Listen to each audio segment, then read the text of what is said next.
I do different things in life. I didn't want that basic path. The difference between me and a lot of people, and I learned this doing this and struggling with this, what people don't understand and what they can't get over is that you're one crew, okay, and you have 3 to 5 crew. Automatically, you think you're going to make more money. It's not the case. That's not the case, because it takes away from what you're doing and what you're on the tools and everything like that to babysit these guys.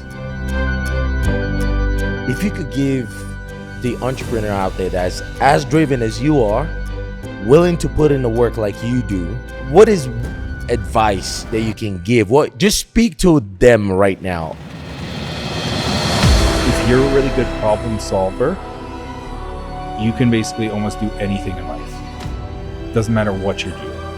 Either you find someone that's able to do it for you and help you do it, or you sit down and try to figure it out what people have done and do it better, or see where they've failed and where you could succeed. I have built all of this and built my company, but I'm always thinking of that next step. I don't think I'm ever going to stop, you know? And I feel like really good entrepreneurs and really good people that want to get ahead, they don't stop, you know, because once you stop. Welcome to another episode of The Mind of a CEO. First of all, like and subscribe. All your support is deeply appreciated. Today's episode, I am so excited about this. I've been looking forward to this. We have the man, the legend, the man that is hated by a lot of gym owners in Calgary. The man that has brought one of North America's biggest, baddest, coolest looking gym you've ever seen in your life to Calgary, Alberta. The man that's a true testament of rags to riches, that has overcome so much adversity. Welcome, Michael Zvonek. Did I mess up your last name, bro? No, you didn't. I've been practicing it the whole time. It was good. Yeah, you hyped me up too, so it's good. Bro, it's good. Thank you so much. I know how busy you are, man. You're running multiple businesses. How you do it, I don't know. But like, to have you here, I'm so excited. I've been talking to you about this, but I'm so excited. So let's get it started, man. I want to get the gems, bro. So tell us, how did it all start? Like, how were you as a kid? Tell us the whole story. The whole story, my whole life. Take your time. Your whole life, man. I got time today. I've been a bit in the shadows. I don't really do this, you know, that I keep in the kind of background. So I was born in Winnipeg. My parents were immigrants from Czech Republic. They're pretty, I'd say, simple people. You know, too, my parents were just here. They couldn't even fathom what I've done and everything like that. They're more worried on how everything and how I'm accomplishing this. So it's out of the ordinary. Like, I knew I'd do different things in life. I didn't want that basic path. So I did not and knew I would never do an ordinary job, even though when I grew up, I've had a job ever since I was like, you know, paper boy, this, that. Like, I always had a work ethic ever since a young age. So, I had 2 jobs, 3 jobs, this, that, like, just trying to, I didn't know exactly what I wanted to do. I went to college for about, I'd say 3-4 months. School was never a thing for me. Why is that? I couldn't sit in one spot.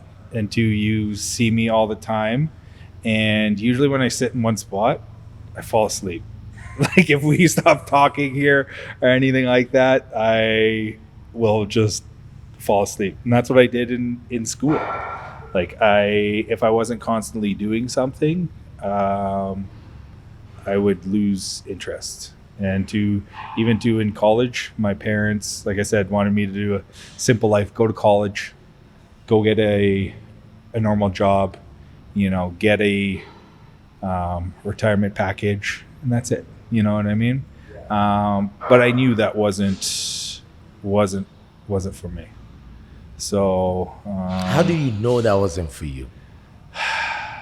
Like, what planted that seed of because your parents are very conservative style, very simple lifestyle. Yeah, like even immigrants. And very cautious with money. Like that's what there as well.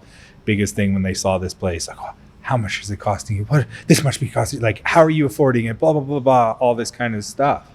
Because my parents, they've got credit cards, and I guarantee you my parents haven't paid a single cent in interest, just because that's not. They don't play that game. They don't play that game. But I always knew that I needed to do something different and something what not normal people do, because I couldn't do that at school. Like I just couldn't. I was always better with my hands and the street smarts and that style. I just couldn't do school. Wasn't a thing. Like even too, if you give me a textbook or whatever like that, I can't sit there and read a textbook. I have to actually physically do it with my hands. And yeah, that's why I knew I couldn't. And tests and stuff like that, I was not, if I didn't already know it from experiencing it. Yes. Like if something I know, I don't need to read a book and go do the test. I can just literally go do the test and I'm good with it. I'll probably like ace it and that, but if it's something it's something that I've done, or even to like give you example, I had to write the motorcycle test or whatever like that, just on thing. Yeah. I just went in and wrote it and aced it and got everything because I somewhat knew motorcycle stuff, and that's that. But if you told me to like read the book and whatever else like that, no, that's not how you retain. That's not how I retain it. Wow. So how did you you said a lot of great things, but I'm still thinking about this big place. It costs a lot of money. I'm with your parents too, man. When you were building this, I came into this place. I looked around. I'm like, this guy's a madman. Like, how are you gonna do this? What is pushing you? But let's break it back. Let's go back a little bit, right? I know you got a lot to your story. So let's say after college, what did you then do? So how was your path? I actually moved to Brooks. I had a buddy from high school. Brooks, baby. that moved there, and he did the oil field stuff. So he worked for service rigs, and I quite didn't have a job with him. I just moved down there. I have this weird sense that I know no matter what I do or where I go, I will be okay. I will figure it out, because that's just my mentality. I don't care if I got to, wash dishes or do this or do that.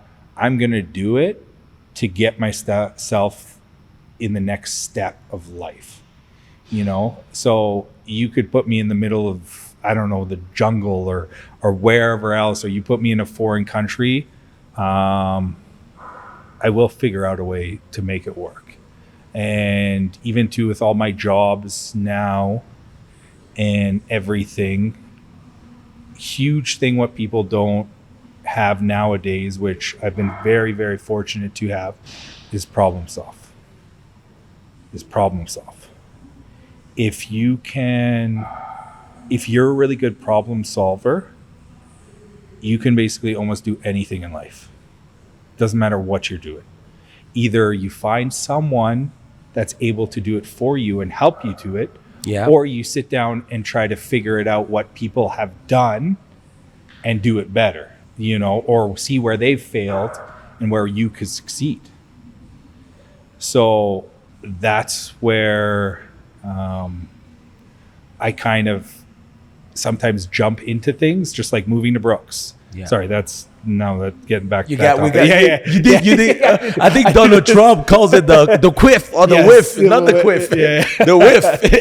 Yeah. The weave. The weave. So that's why I kind of just went to Brooks and didn't have a thing of exactly what I was going to do. There was maybe an opportunity, maybe not. Okay. So I went to, let's bring on topic now. I went to Brooks and I knew he was there. So I actually didn't get a job with him working the service rigs. I actually worked for a company out there that they put cell phones into cars and did alarm starters and the whole electronics in cars. So I worked for a small company there.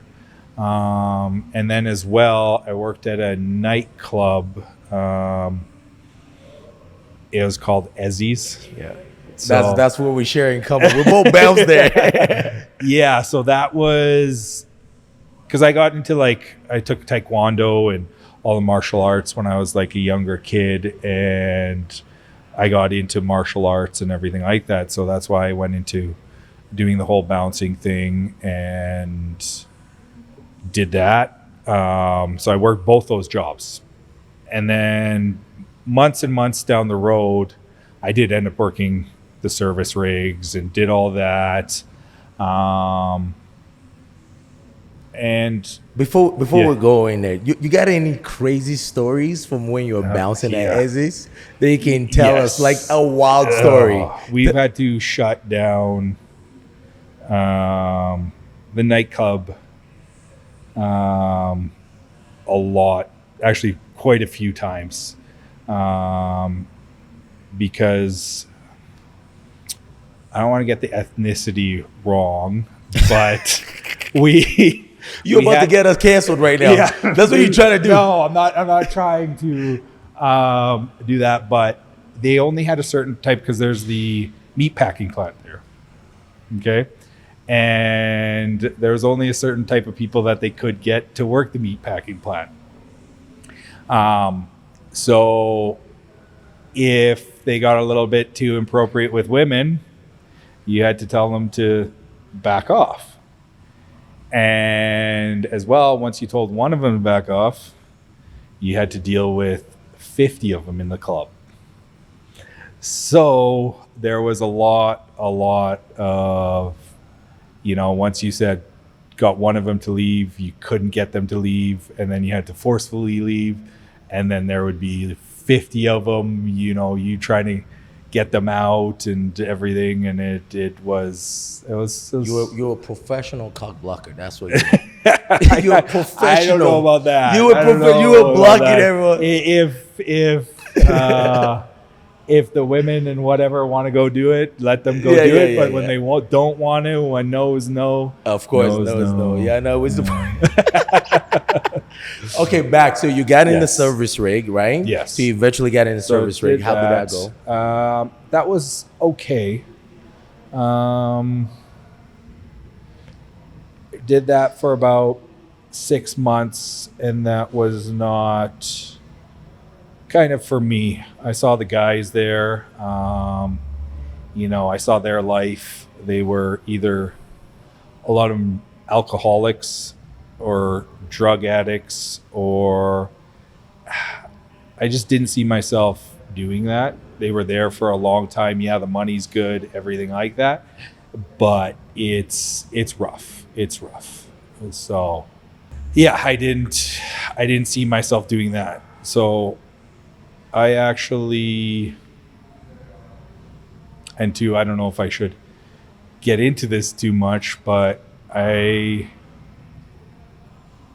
with the whole working the nightclubs, you have the whole other side of the whole industry, and I'm not proud of everything that I've done in the past, and but I'm not as well, I wouldn't say ashamed, but I'm not ashamed because it's taught me a lot of things in life and a lot of things about business. Okay. Like what? Like what did When- they teach you in life? Managing money, and how to run a business a little bit. Because sometimes there was times where I'd just be faster, better, and more, I would pick up the phone right away. Okay? People don't understand how much that makes a difference. If you're the first person to get back to them or back to whoever you're doing business with, they appreciate that. Yes. And they keep coming back to you, or not, if you're always answer your phone, or I'm not a very difficult person to get a hold of. Sometimes, I won't lie, sometimes I am, but I'd say about 99% of the time, like if you call me or you text me, First ring. I'm going to, yeah. So, that's what that taught me, because if you called me, and I answered it and I was able to get to you the fastest, you're going to always go with me. Wow. Because in that industry, sorry to say, they want their fix right away. Like they're not calling you, they're planning it. You know what I mean? They're not like, I'm planning in 2 hours to do this or whatever like that. No, I want it now. How fast can you be here? Yes. So that's what it taught me in all aspects of business. Wow. If you could be the quickest, fastest, and let's be honest, cheapest as well, or whatever, and provide them a service, Business is gonna grow. Yeah. Wow. That's interesting. And then how did your mind shift from like, all right, I'm learning business, I'm doing this, but it's not the industry I want to be in, so to speak. So people don't realize, and I never got into that business for the reasons that some people do, to like look cool, to be, whatever they say, baller, this, that. They don't realize you have an expiry date when you do that. Either, you end up in jail or you end up dead. And too many of these kids and growing up that way, they don't realize that. Like, you can't do that shit forever. You know what I mean? And it's not a life that you should want to live. And like I said, I'm not proud of it, but I did it, and it taught me some things, and I got out of it in that 1% that aren't able to get out or have whatever charges against them, or basically ruin their life. Wow. So What a blessing. it is. I will admit, I think it has to do with luck as well, but I was always aware. What created that awareness? To be honest with you, a lot had to do with my dad, and growing up in that communism kind of era back thing. He always told me too, he'd tell me these weird kind of things, like when I wanted tattoos or earrings or whatever growing up. My dad's always like, stay underneath the radar. Stay underneath the radar. Even though as business and career, I'm not like that in my personal life and everything like that. I am like that. It's like I told you, I didn't, this gym stuff was the first thing that I put myself out there a little bit, to the mass population, just because of, as well, my past, everything like that. Well, yeah, man, that's but it's the truth. We all have a past, you know. And Yes. what matters more so is not like, you know, what happened, because some things were out of our control. Yes. And what we knew is what we knew, and the best we could do is what the best we could do. What matters is what we use that knowledge to do afterwards. So that life was done with, right? And then you moved into a different business, right? Yeah. So The construction business, right? Or Yes. was this So one before that? I did, after that, I actually used to work for Visions for like 7 years. And two, I was still doing that lifestyle. So I did that lifestyle too when I had another job. Okay. So that it was, again, under the radar, under everything. I still went, you know, whatever, 9 to 5. I still had a 9 to 5 job. I did all that. I always, like I said, it was business to me. It was always business, getting myself one step ahead in life, next step ahead, next step ahead.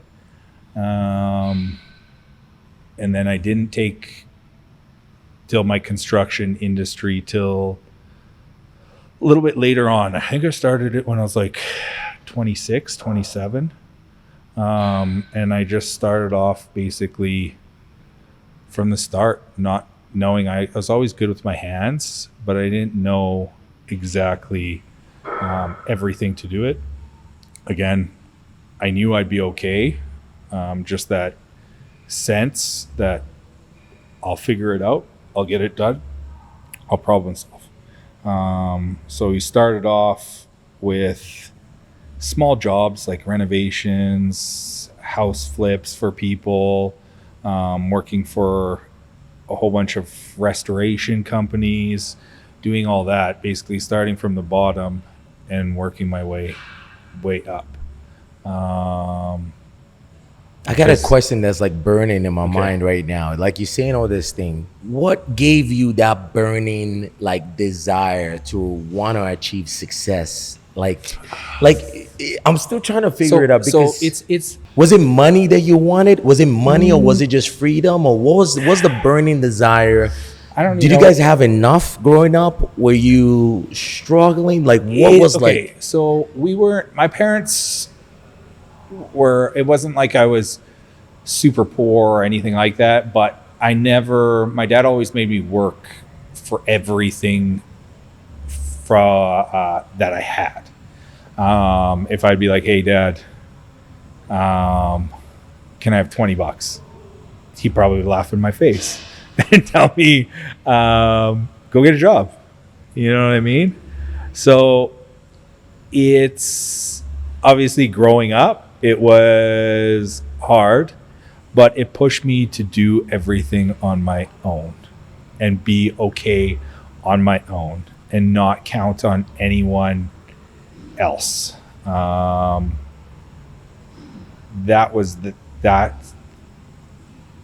how I did it, and that's how I always did it. And I'd say up to 6 or 7 years ago, my parents still wanted me to go to college. 6 or 7 years ago. Yes. And you already, and I already had probably 40, 50 people working for me in my construction industry. The time I saw it flip was when I told my dad, and I didn't really need his help, but it was more like, come see what I'm doing now. Come basically see what I've done, and then you can tell me if I still need to go to college or something like that. So I had a what was job. that approval important to you? Okay. Because a lot of guys that go through that journey of like doing that life, the dark side, and then the respect, even though we're both immigrants, the respect goes down a little bit for parent approval and stuff. Why did that? It's not even, I don't know if I could say it's approval or I think it's just a weird validation for myself. And I think I have, and two people have told me this is a problem. And it's to a little bit of my crutch. Nothing is good enough for me, for myself. I don't think, it's not that it's not enough, but I know I can do better in every aspect of my life. Like, you could always do better. And I'm probably my worst critic when it comes to that. Yes, I have built all of this and built my company, but I'm always thinking of that next step. I don't think I'm ever going to stop, you know? And I feel like really good entrepreneurs and really good people that want to get ahead, they don't stop, you know, because once you stop, this is a little bit over the top. Once you stop, you die, you know, or you're dead or whatever. You're not getting ahead. So it's as well somewhat of my crutch, but as well how I've not stopped and not let anything stop me from doing the next thing. Yeah, I've had, you know, building this place has been probably one of the most stressful, actually. Is it really? One of the stressful things, because even with my past and everything like that, like, I had huge investigation on me where I literally thought every day for a long time my door was going to get kicked in. Every day for a long time. Every day for a long time, bro. Okay, you know, you're thinking it's gonna happen. This is gonna happen. This is gonna happen. So that's like a prison. Yes, in your mind. Is a prison. It is a prison in your mind. So that's helped me be like, okay, nope, you gotta go ahead. Stress levels, whatever, just keep going. And same with, I know you didn't touch on this, but with fighting and cage fighting and all that kind of stuff. Yes. You know, that stress level, I can handle it extremely well, even though you feel like it's crippling sometimes. You just can't let it get to you. You just have to get up, do what you can for that day, do what you need to do what you can, and if you can't get it done, there's always the next day. You know, and if you're good with the amount of stuff that you've done that day and you know you can't do anything more, you should be okay with that. Okay, do what you can on that day, do what you need to do. Yeah. And if you can't, there's always tomorrow. Yes. Right. So the cage, you've always said that to me. You say once you step in a cage. It helps you handle life's anxiety a lot. Exactly. And anyone will kind of that has fought in the cage will tell you that it helps with all aspects of life, and there's that calmness on stressful situations. So but it's not only that. It's, you know, like I said, with the past, that it's kind of led me to be able to handle the crazy stressful situations. It's all those experiences have all built you for what you want and what you're achieving. Yeah. So back to we doing the weave. I know, like a mother story. I've already told you this. My life is the inconsistency is my consistency in life. The inconsistency is your consistency. Yes. Wow. So, once you're okay with that, then you can live life. How does one get okay with that? I'm curious. Because of everything that I'm able to do in life, and everything that the inconsistency has given me in my life, that's why I'm okay with it. Because as well, it's given me as well the crazy experiences that most people don't experience and haven't experienced. Like, I have lived life, and I do some pretty cool shit that not many people are able to do, and I am grateful for that.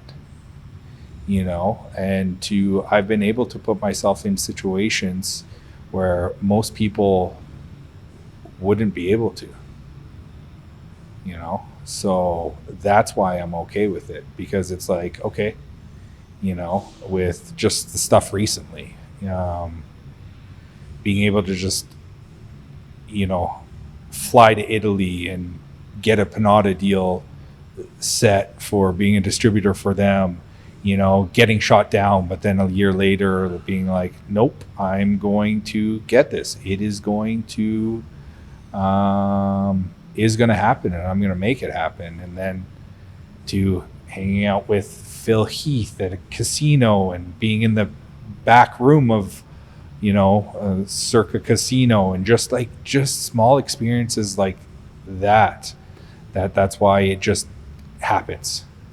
It just happens because of the inconsistency. You're just, wow. So over time, you've seen enough evidence to be like, yes, this is how it is. Yes, and I've done some. And you've experienced, you're okay with the weave like we are right now. Right now, right? This whole, I'm still like, you left me hanging on a cliff. My dad came 7 years ago to my work. I didn't really need him, and that one is him hanging in my brain. For the people watching, right? I got ADD too, so we're gonna end up somewhere else with this conversation. Let's finish that one though. Okay. That was a great, but I love that point though, because there's a lot of people out there, man, that be freaking out about their life. Yeah. And saying, I want this. It gotta go like this. It gotta go like this. Why? But why? Why does it have to go like that? Why does it have to go like that? It doesn't need to go like that. Like, you know, there are million successful people that aren't, literally, they don't know their tomorrow, or they have someone, I don't even know, plan their day themselves. But why? If you're just, as long as you're going ahead, what does it matter if you go here, there, there? You're still going. You're bobbing and weaving. You know, you don't have to meet this trajectory.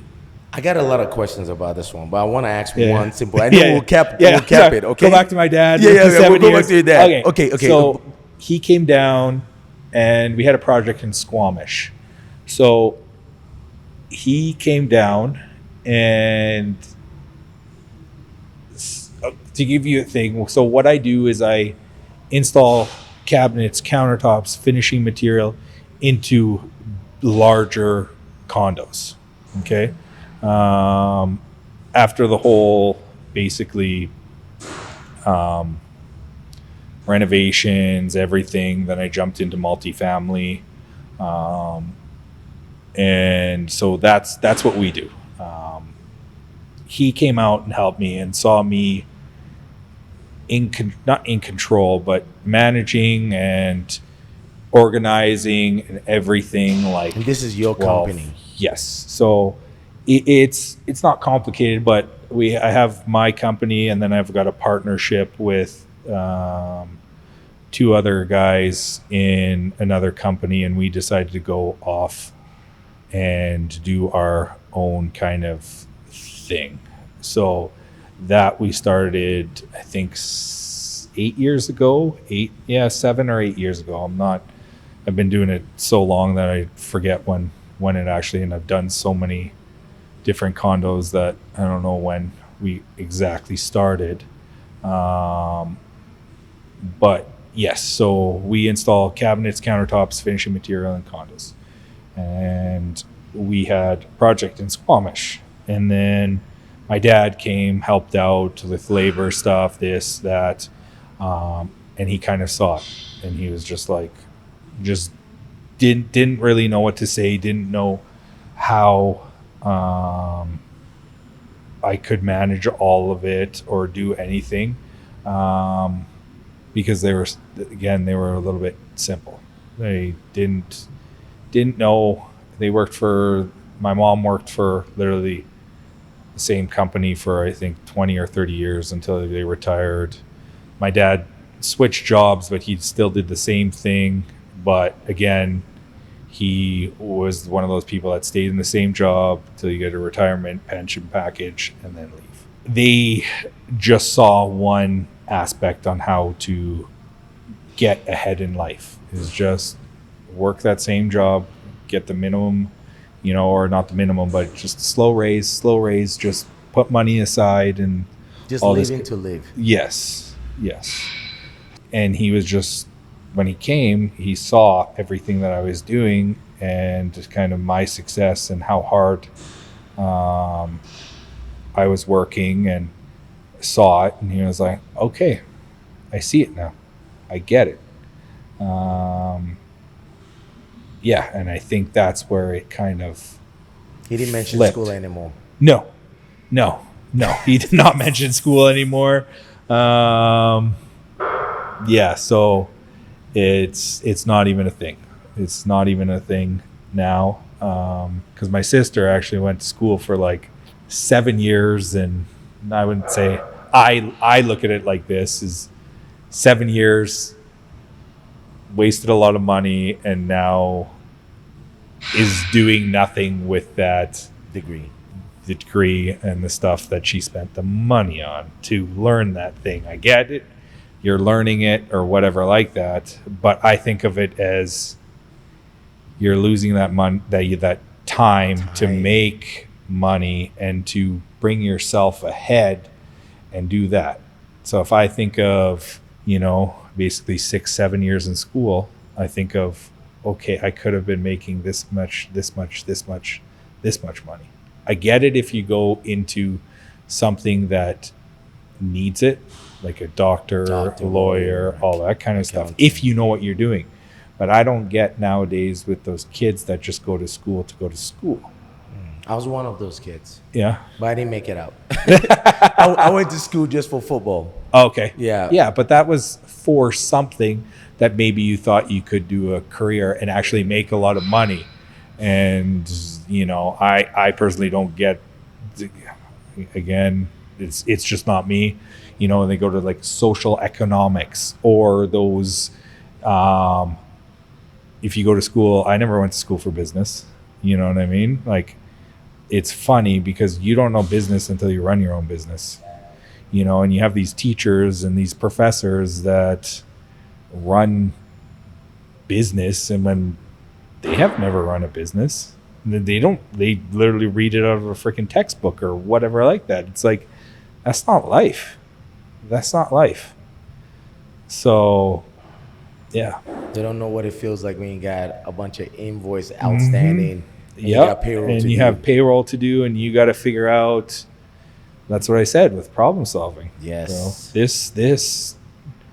this was a lot of problem solving. We're gonna get here. I feel like we might have to have a 3-part podcast because Michael be weaving us all over the place. Yeah. But okay, I want to touch on this little part first, right? I got a bunch of questions written, but like we I know. this is so good so far. Like, okay, your construction business. Yes. I know a lot of guys that do construction. Yes. I know a lot of guys that have construction business. Yes. What is the difference between you and them? How come you found a way to build a big, successful, for context, how many, if you can tell us, Yes. how many homes did you guys do last year? Or like So I think last year, I got to double check, but we did, I think about 6,000 or 7,000. Say that again. 6,000 or 7,000. Say that one more time. 6,000 or 7,000, in around there.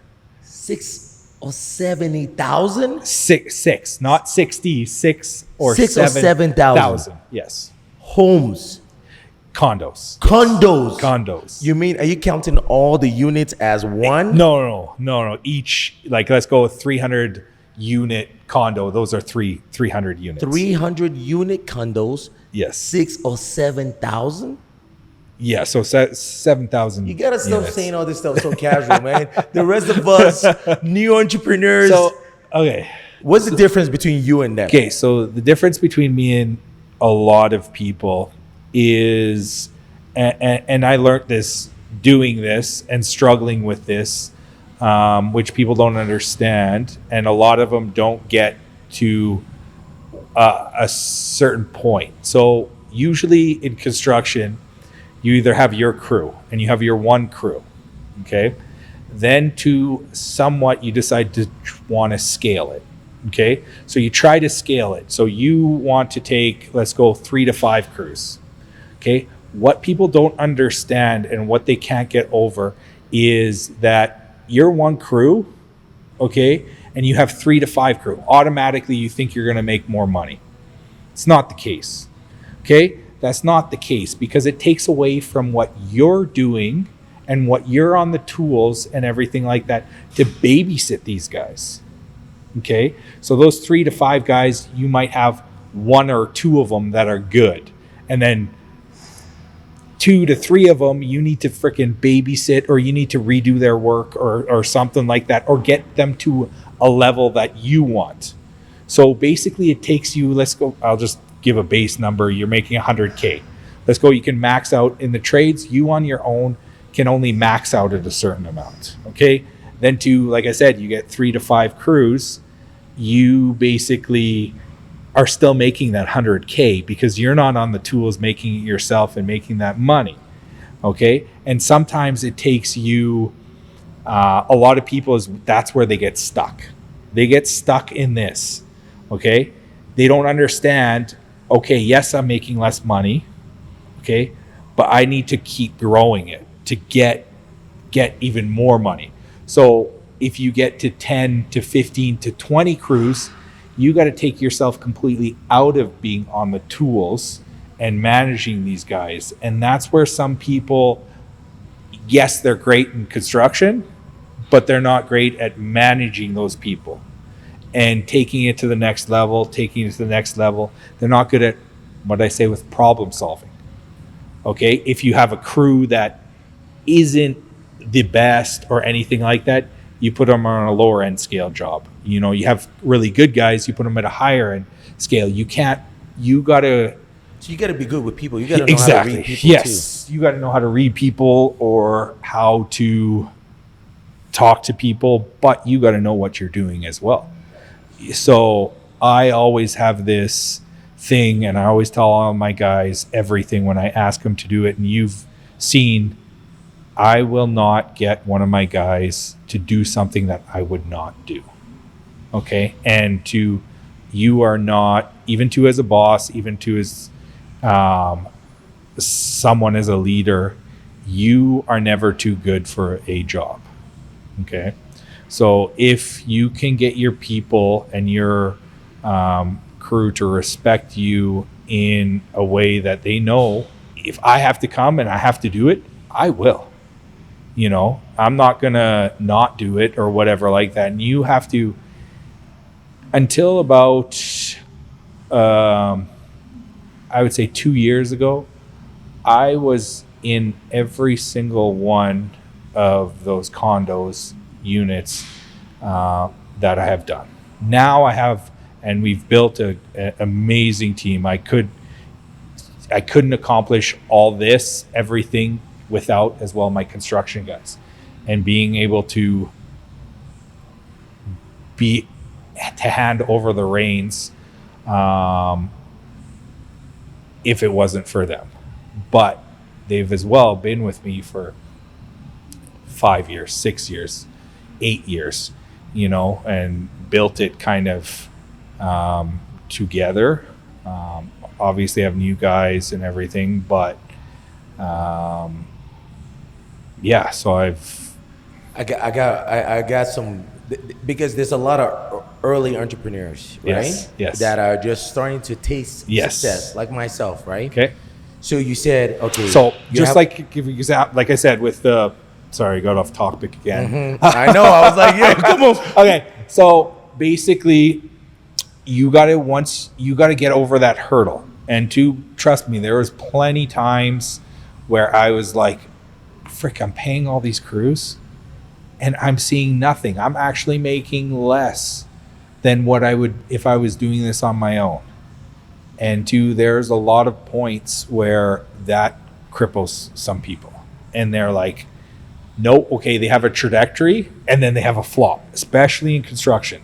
Construction, I would say, is one of the most where you think everything's going good and you want to grow your business, and then you can't, and then you plateau and then you crash because you're the huge thing is they don't set it up right that they can handle all these jobs. Yes, you can take a shit ton of jobs, but if you can't deliver and you can't do what you say you're going to do, your reputation goes down the down the drain. And to its construction, yes, there is a lot of companies, but in what I do and the bigger multifamily, once you want to jump up to a level, there's only a certain amount of companies that do what I do and what we do. So because for one, capital, that's a big thing, and for two, manpower, that's another thing. So you jump into a 400 unit condo complex and they're like, we want this done in 1 month. You know what I mean? It's like not a lot of people can do that. So that's why your reputation is huge, because you get like this and then you take on too many jobs and don't have the manpower and don't have the people and don't have the resources to keep doing it properly. They don't ever want to use you again.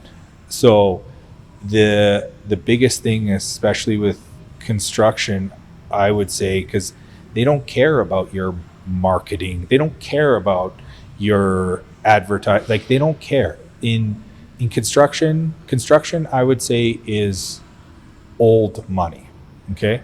And they just again care at the service that you can provide, how quickly you can provide it, and how cheap you can provide it. So if you can do those things and do those things very well, like your old business, yes, quickly, cheap. Yeah.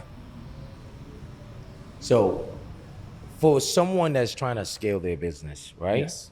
If you could break it down into like 3-step, 4-step, like how did you go? So you have multiple crews. You said you were making less money. Yep. And that's a hurdle that's hard to get over. Yes. So if one wants to grow their business, I want to get multiple crews now. Okay. The demand is coming in. I know how to get it in. You know how to get it. What is the right system you would say every entrepreneur should use to get them to that point? It took me another level because as well, we have, and this is almost in every business, and I didn't realize this until I started looking at, because I was focused too much on my business and how the construction business, I was going to do it the quickest, the fastest thing.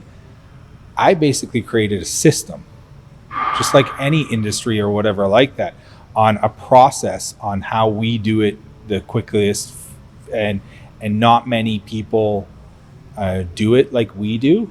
So that's how I've been able to succeed, because I've even had to go on construction sites that haven't used us before, and I be like, it's sometimes a battle with them, of course, because you have your old hard heads, and I'm like, no, let me do it. This is how we do it. This. We will get it done the best way possible. And I've done it so many times that this is the best way possible. So usually they're a little bit hesitant with us at the start, but then with the reputation that we've built and with the amount that we've done, and as well over the years, I've gotten the confidence. I'm like, look, yes, like you said, I've done 6,000 units. I tell them that, like, look, this isn't my first rodeo. I have the experience. I have this. I have that. I know how it's done. And I have certain scenarios that have made me confident. Like, I'll give you an example. We had a job in Campbell River that I don't remember exactly the details on it, but the delivery was really late. They literally had the whole building ready for us. They had the flooring done, everything done. And two, I think our manufacturing they didn't give us details, so it was coming late. We had 57 units. I don't know if this is going to mean too much to people, but if they know construction, then we had 57 units that we could get done. We got 57 units with cabinets, countertops, blinds, sinks, everything done in 11 days.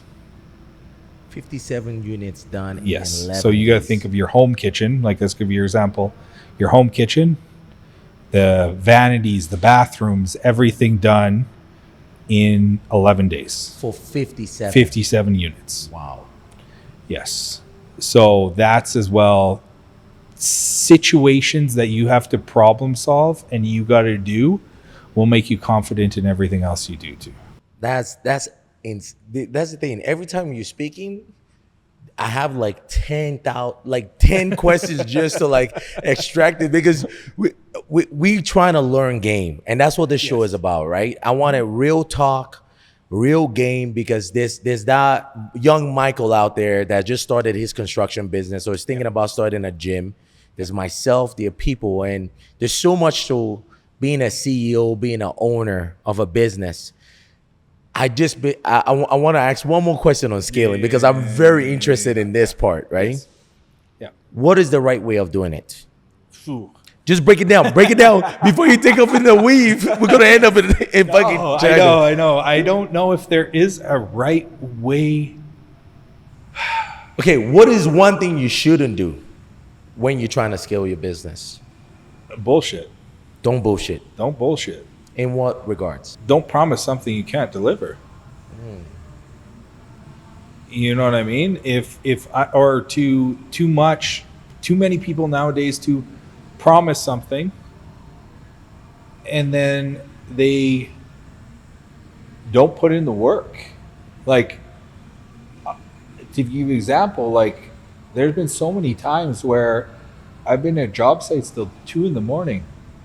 and then literally just go, I just had enough, and I go home, or not home, but to whatever the places that I'm renting or whatever like that, go shower and literally be back on the site, sleep for an hour and go back to the site because it just needed to get done. I didn't care if I was like sleep deprived. I didn't care that didn't have a life. I didn't care. If you have a task and you need to get something done, I will do it in the detriments and I'm sorry to say, like, my health, my like literally my relationships, my everything. Like, if I have a task, I'm going to get it done, and I'm going to say and do what I'm going to do, what I've said, or else what is my word and what is my reputation? You know too, with building this place and everything and all my stuff, I said I was going to do it, and so I'm going to do it. And if I didn't do it, I'm going to feel worse than at that moment of sleep deprived, health deprived, everything at that time, because that only lasts a certain amount. But if you can't deliver and you ruin your reputation, that lasts forever. Now let's get to the gym. Yes. If you're okay with it, you want to get into the story before we got into this. Yeah. The So situation. we won't name names, but Let's name names. Let's throw them under the bus right now. So I was supposed to do this with another group, and two, like I said, I won't say names, but you can see as well, I've got another location in Kelowna that as well used to be them. So I kind of went into this because I didn't know. I always went to the gym, but I saw this. I went to the gym in Kelowna, and I liked the gym there, and it was something that I could see myself. I had my own ideas, but so I said, okay. I had a buddy reach out, and he basically brought me with this group, and we had a talking, and I was like, okay, let's see where this goes. So I basically went on that journey and started going with it, and we went on the path, and I started seeing things that weren't right, and things I won't get exactly detailed because I just don't like,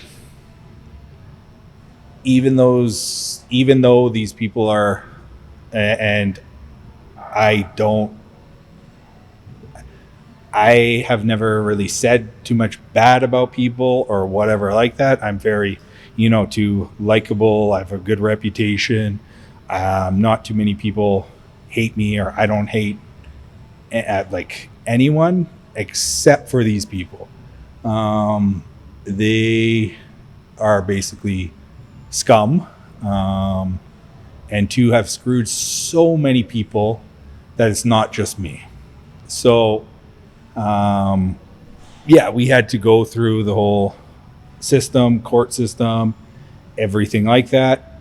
We kind of ended on a solution, and then to now the solution's still not resolved. We'll see in the next little bit when it'll get resolved, but we'll just say I will always, because of the way I am, I will end up on top. And two, with this place, with everything, with Kelowna location, I think people can see that I'm on top, and they're not going to be around too much longer. And people have started seeing that, and people will start seeing that, and everything like that. And too, the good will prevail, and yes, of course, yeah. of course. Yeah, so that was I remember how stressed you were going through that so process. It's not a good feeling. It's not a good That's an it's not a good feeling having to do the stress level of this, but have all that going on in the background too, and where you're going to court, doing this, if you're going to ever see the money back that you've given them. A lot of money, yes. So I'll just say a lot of money, and then them just disregard it. No, we're just not going to give you your money back, and that's that. And anyone like that. And two, they've done this to so many people that it's just like, okay, you'll see it, it'll come back. And I think for the most part it already has, but time will tell in the next year. So, and again, I don't like saying that. I don't like doing that. I don't like having anything or those people kind of around me or anything to do with me or affect me. But yeah, it of course has. But like I said, I will always end on top because of my work ethic, the people around me, my reputation. And I don't mind going toe to toe with anyone on those things, because I know too, I have so many people backing me because of how I am, how I've carried myself, and my reputation. And that's good, man. And let's leave them alone in the past, okay? Yes. Screw you. If you see this, screw you. All right. Anyways, you can't stop greatness. Yes. Now back to this amazing gym, bro. Yeah. When I heard about this, there was whispers in the city. The realm. Blah, blah, blah, blah, blah, blah. And the first time I walked in here, bro, my mind was blown. There was nothing in here. Yeah. My mind was blown at the possibility. Yes. But what got me believing more was when I spoke to you. And I saw how real and authentic you were. And I saw that fire in your eyes, like you making this happen. Like there was that look of like, no, I'm in this all the way. Yes. And yeah, it's like I said, it's when I get a task and I need to do something and I have a goal and there's enough passion and drive behind it, I am going to do it. Like that's the thing as well. You know, I might be, and too, so many people thought this as well. Didn't believe in it or didn't believe me that I was going to do it, but it's not like I was wanting to prove anyone wrong or anything like that. I just wanted to build the coolest, sickest gym that I possibly could. I had that drive to do it. I was like, how am I going to make something one different, and how am I going to make something that people needed and they wanted and had a desire to be, is the coolest, baddest gym in North America that you could possibly be at, you know. But as well, I will say in the States, there are some pretty ridiculous gyms that's over the top, but I didn't want to be, yes, for the size and scale that it's over the top. But as for everything, I didn't want to be, you know, I see too many of these gyms being like, we spent $2 million on this, $3 million on this, that. Mm-hmm. Why does that matter? Yeah. What does that matter if it cost you freaking, let's go $100,000? Mm-hmm. Do people want to be there? Do people love it? Is the atmosphere amazing? You know, you offer a service that you can't say no to. Exactly. That's what I wanted to provide too. Yeah. Because you could build, you know, you could have spent 15 million on this place. Mm-hmm. And if it wasn't for the community and the culture, the leadership, the everything here, it would not be the same. No, it wouldn't be. You know, if some big corporation built this, I don't think it would be the same. What are some, like, I know a lot of the hurdles that you were facing before the opening dates that kept on getting pushed, and some of you guys are gonna hear about some of it right now if Mike is willing to share. Yes. There was one that I was like, I remember talking to someone here, and I heard about the problem. I was like, hey, he ain't gonna solve this one. This one is this one might be, you might need the Lord on this one, man. And that reminds me of a question before I ask you about the hurdles. What role has faith played in your life? Like, are you one of those people that believe in God? Are you I do believe in some, like, a higher power. I don't know if I believe quite in God, but I believe in, first and foremost, karma, and doing to others what you would want to be done to you. Okay, treating people the way you want to be treated, putting energy out there that you'd want back. Okay, I don't know. I can't say that I don't believe in God. I can't say that. Have you ever had a scenario in your life that you're like, I don't know how the hell I got this or I got out of this? There's no way. I had no control, but it happened. And I don't know how. Yeah. It was like a divine intervention. Tell us a scenario, like, if you can tell us, because you got a lot of wild experiences. I don't know if I could say a couple of them. I know your mind went to a couple. I know a couple of them. Oh, man. Share one. Share one and just leave some details out of it. Share one of them. Oh, man, this is an interesting one. I feel like you're about to run for mayor of Calgary. Shit. All right, I feel like I'm getting shit for this. I went to the station one time when I was like pretty young, when I was living in Brooks. I don't know. I might have to talk to my lawyer on this one. Might have to cut this out. Okay, all right. Talk to your lawyer first, and then I'll tell Beryl if we're going to cut it out or not. But so I went to the station with quite a bit of stuff in my pocket, and I got fingerprinted. I never got searched. I got put in a room, and I had it in my pocket at the time, and it could have put me away for a long time.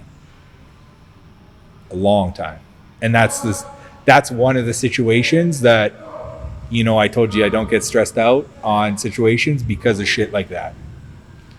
Literally, yeah, I could have gone away if they just would have patted me down. And your heart was probably, did you pray? Did you think about praying in that moment? Did you be like, yo, hey, divine creator, Allah, you caught everybody. Yeah. So that was a time that, okay, shit, like literally if they would have just... And you made it out of that one. I even got questioned.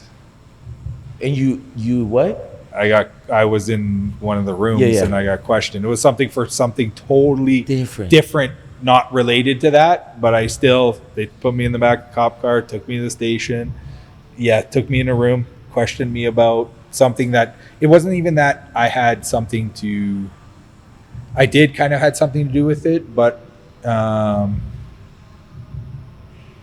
it was nothing ever happened of it. It wasn't anything.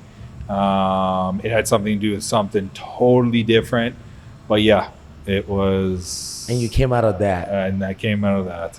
Bro, man, I'm telling you, better stop believing in God, bro. I'm telling you, man, that's divine. God was like, don't worry, he's gonna be building the biggest gym ever in North America, so I'm gonna let him mess up until he gets there. What about the water situation, bro? The water situation. Yeah. So. How did you even tackle that problem, man? When I heard it, I was like, what is this? Yeah, so with that, I know it was, the thing is, once you, again, with the problem solving.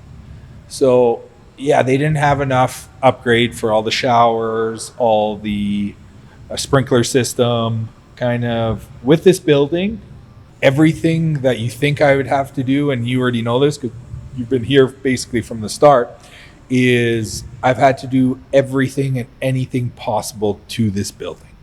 And I kind of went into it already knowing as well that this was going to be a lot of work. Like I already had that mind frame when I saw the building that this is going to be a lot of work.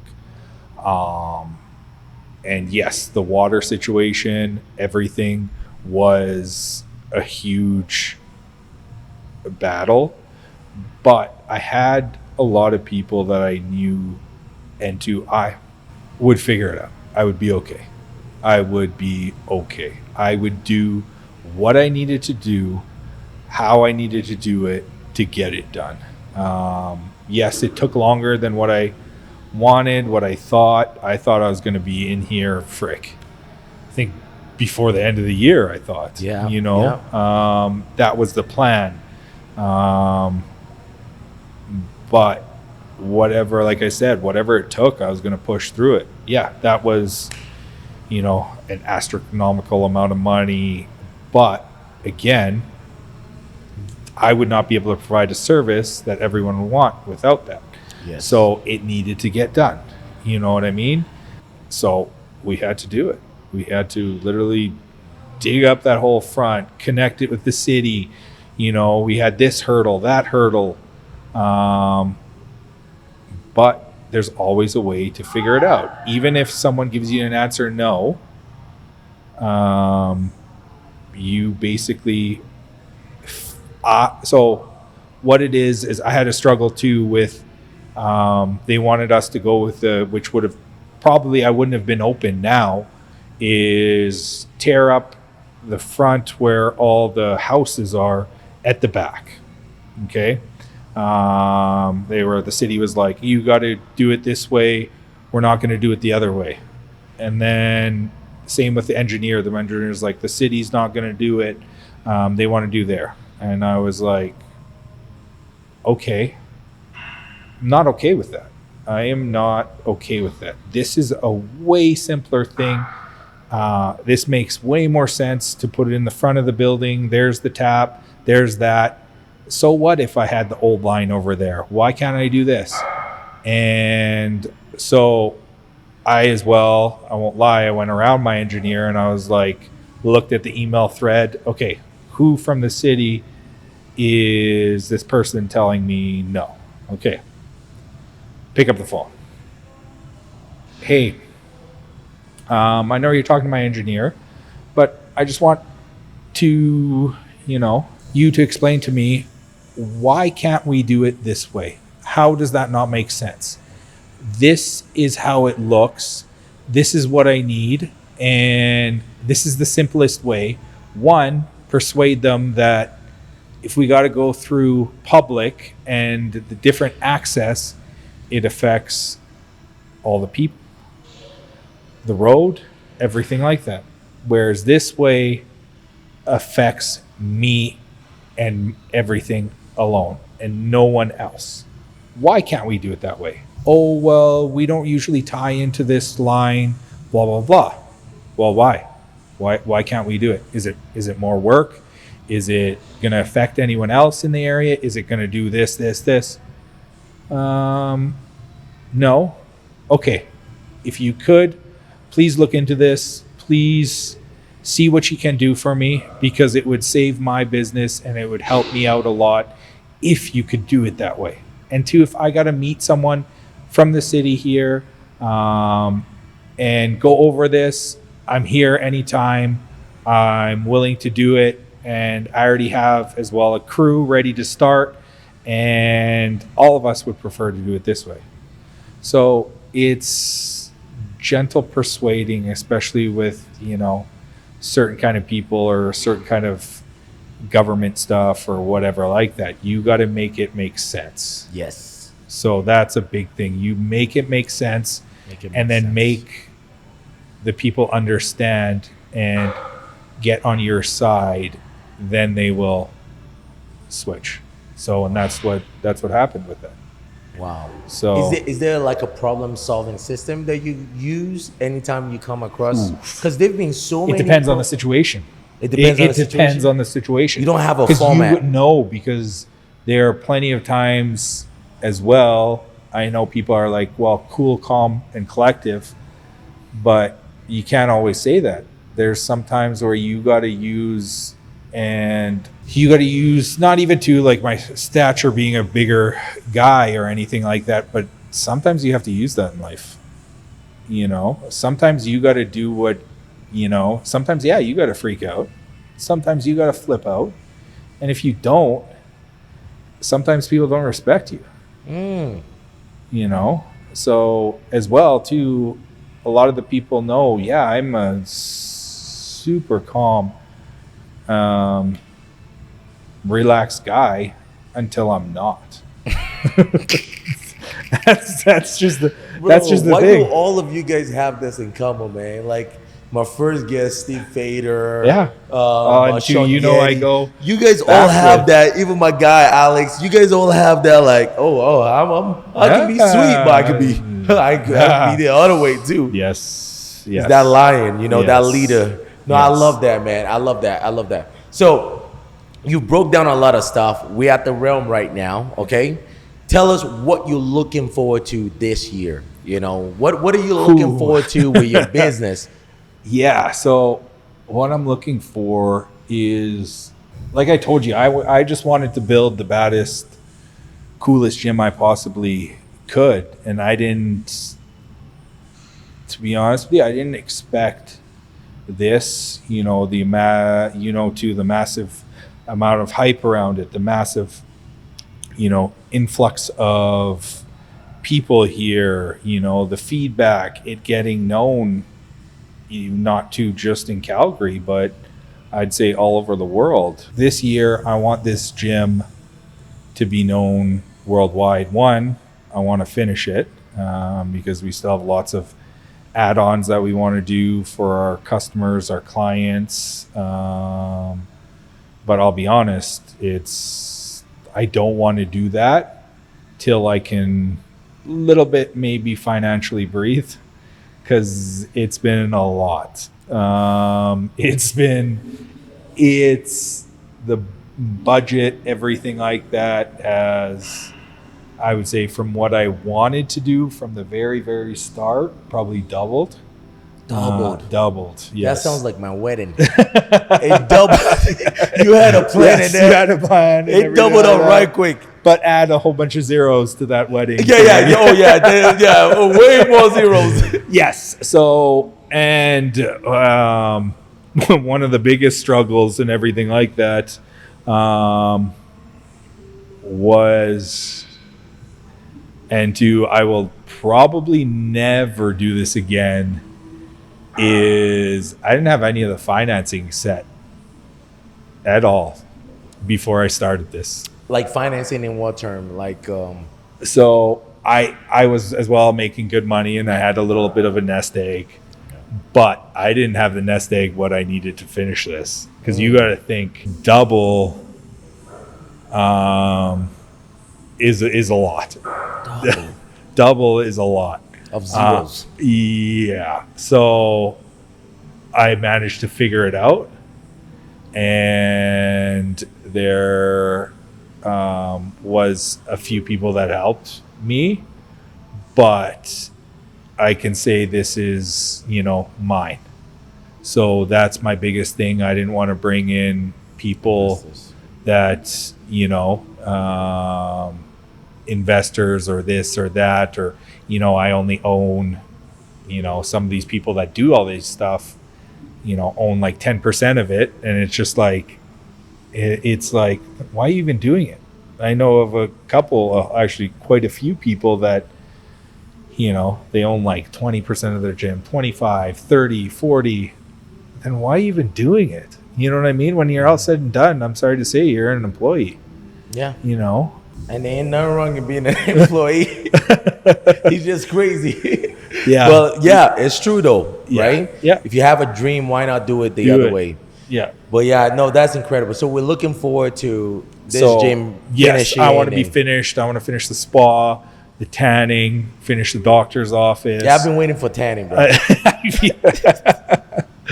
Yeah. So, and just make this gym known worldwide, and maybe even to change the whole fitness industry, make it more, I know I might create a lot of enemies for this, for the commercial side, but not be a commercial gym, actually be a gym that, you're proud to go to, you want to go to, but as well have the size and make fitness fun. You know what I mean? Make it like, I want this to be the most exciting part of your day. I want this to be a place where you're like, okay, I can't wait to go, or I want you to, and there's a reason why I wanted to do it in the almost downtown central area, because I wanted to make it accessible to everyone that is a little bit serious into fitness, or even to, if they can't come here every day, they're going to come here when they have time. You know what I mean? If they got to drive half an hour, blah, blah, blah. I wanted to make this a destination that you want to come to, or now I've seen it, a lot of people travel specifically for gyms. I even too have done it. Yeah. So I want people to see, okay, this is a attraction. Oh yes. Like that's what I want. Okay, come to Calgary, for this gym. Like, I want, yes. Yeah. And two, I love Calgary, and I moved here, like I said, when I was 18. Actually Brooks, but then I came here afterwards. And I've worked all over kind of Canada, and I don't think I would be anywhere else but Calgary, and maybe Miami. It's not me. I've been to Miami quite a few times. I don't think I would ever move to a place like that, or even to the States and stuff. I love it here, and going to be here, and the city is bubbling, great things like this is happening, and it's so impressive. And so what about you? What about for you personally? What would you say you're looking forward to? I know you said you want to get that financial breather. Yes. But what are you looking forward to this year personally? Are you getting back into your fitness again? Or? I'm trying to, but again, I need some stuff set right in my life before I go all in again. I know I'm doing this and that just to like stay fit. I have my, you've seen my Muay Thai trainer coming here twice a week and staying a little bit so that I can, stay fresh with my hands and my feet and stuff and moving around and feeling comfortable. But I don't know if I could tell you what I want for this year. I'm just going to try to push this gym as much as possible. Try to get the awareness out there. Do as well the equipment side of things with, Panada, with X-Master. Do that. Focus on the construction business. Kind of keep doing that and keep that. That's been going great and amazing, but as well there's the slow times and there's fast times, and right now I need to focus a little bit on that as well, because yes, it's taken a little bit of a back burner because of the gym, but now that the gym's open and doing well, I can start taking my resources and putting it back into that a little bit more. And then at this point I can't tell you exactly, but because your wife is the king. Your life is like this, right? This is your life. Yes, this is my life, because next week it could be something totally different. Exactly. It could, and then we have a partnership as well. We're starting our own development side for a condo complex in West Kelowna. One man is doing all this. Yes. So, like I said, That's crazy. I do want it to, and I'll admit, I want it to settle down a little bit. How? I You know. see that? I know. What are you talking about, man? I don't know.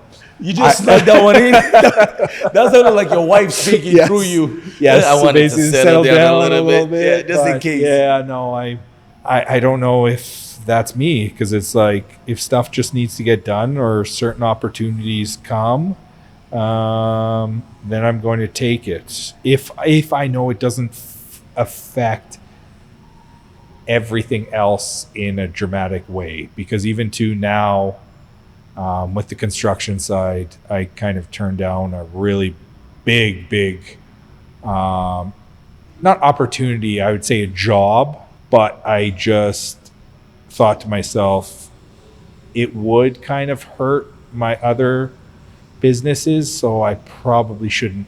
So that's how you make your decisions, right? Is everything gonna? Yes. All yes. right. All right. If I'm able to focus my attention on that, or I'm willing to focus my attention. So there's a system. You're not taking all money. You're no, like, all right. No. Trust me, I'm not taking all jobs, all money, say yes to everything, blah, blah, blah. I'm not like that, because I know too, and that's sometimes the issue with construction people, when they take it and they take too much, and then it affects all the jobs, not just the one job. It affects all the jobs, because you're pulling from this job to that job to that job, then they're all slacking, and that's where you plummet.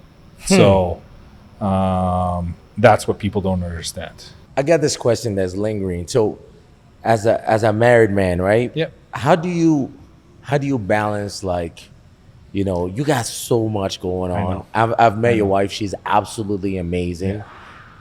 How do you even communicate that? Like, hey, honey. How do you handle that? She's known me for, 15 years. Wow. So she's just like that. That's who I am. I know it might sound a little selfish, but that's the way I am, and that's the way I conduct myself. She knows too. It's like, if I need to just go do this, I need to go do this. Like, I've told her numerous about times, I don't know if I will slow down. Like, I'll try to slow down. There'll be points where I will slow down, but as over a whole, you know, I don't think I will. I don't think I can. Because if you slow down, you're gonna sleep. Exactly. Yes. 100%. Yeah. You're gonna sleep. So I get more in trouble with when I'm home and say we're spending time together, I just fall asleep. Yeah, like I need a rest. I'm just out. And it's she knows the way I am, and she knows how I am. So that's, how we've kind of managed to do it. Like, that's, creating specific opportunities for us. It's been good. She's incredible. Yeah.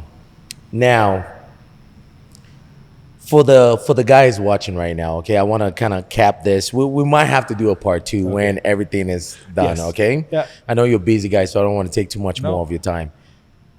I always ask this question, but like, guys always like when the guest says the answer after the podcast, they always say, "Oh, I wish I could have said this." I wish I could have said that. So think about this answer. Okay. Take a minute. Yeah. If you could give the entrepreneur out there that's as driven as you are, Yes. willing to put in the work like you do, Yes. right? And it's just like, man, I feel like I'm almost there, or I feel like I'm about to do it, or how should I do it? There's just, they're getting them in their own way, or they're trying to create big opportunities, get to this level of business, right? Yeah. What is advice that you can give? Just speak to them right now. Or for one, the simplest terms is just basically almost the Nike saying, just do it. Okay. Just do it. But as well, see how the other people are doing it and try to do it better. Not try to do it like them, try to do it better, or take different aspects. Because just like this example for this gym, I basically, when I had the idea, I stopped looking at gyms and everything like the gym as more of a business. So, okay, what does this do well? What does that do well? How can I learn from this? How can I learn from that? And taking it all in and creating it for yourself, like example for your coaching business. Yes. Okay. See what all the top coaches are doing. Okay. Not because I'm never going to copy from someone or anything like that. It's see what they're doing and how you can apply it to yourself. See what that person's doing and you like this part or that part, and apply it to yourself, and basically do it. Understand the industry, understand what you're getting into. See, yes, there are going to be those people that get the lucky shot, but you're not, if you know what you're doing, you will be successful. And if you're hard enough working, and if you're driven enough, you will be successful, especially if you learn that industry and learn and figure it out and immerse yourself in it.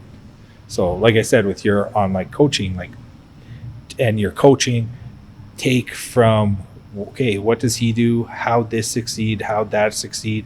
Was it time? Was it he did this well? Was it, let's go example, how many trainers he had, or how much this? What made him to get to his level that he is? Not too many people look nowadays at the, what did I say? The things that the people that have, okay, he has a nice car, he must be successful. He has a nice house, this. Too many people worry how much that cost, or how can I get that. They don't see how that person got there. and they don't understand and look back at the struggles that they had to go through to get there. You know, too many people just see, oh, that guy's successful, but you know, like either, you know, frown upon him, but they, oh, that was easy or whatever like that. But they don't actually research how that person got there, you know, like, and to see what he's been through, because his experiences might make it easier for your experiences. Yes. You know, like example, when anyone, you see how many nice cars there are here at this gym and this and that, it's not, I don't care about that, but I'm always like curious on what they did and how they got that and why they got that and where they came from. Not just that they had a nice car, blah, blah, blah. I will sit there and try to learn or see, or even if it's not even in my field or anything like that, see how he got there. And I think that's as well, same with you as well. You want to see how specific. No, I don't care what you have. Yeah. It is interesting that you have those things. Yeah, but how and why? What struggles? What struggles? What you had to do, you know, to get there. And am I willing to do that? Yeah. Why did you even pick that industry? Yeah. Yes. No, that's crazy. And it's funny. On my drive in here today, I had a big smile on my face because I was like, this is what I always did, you know. Even as a bouncer back in the day, I see someone pull up with a nice car. I'm like, what do you do? How? Yeah. What are you curious about? And that's why I was so excited to extract the information out of you today. And bro, I appreciate you so much. Anytime. You're a real one. You're a solid one. Everyone here got love for you. And we're champion. We're with you. We're your soldiers too, you know. And I appreciate that. You guys watching it, don't just watch this and not like it. Don't watch this and not follow the realm. Don't subscribe. Go subscribe. Follow, comment, share. And Mike, thank you so much, man. We appreciate you. Thank you. Appreciate you. Thank you, man.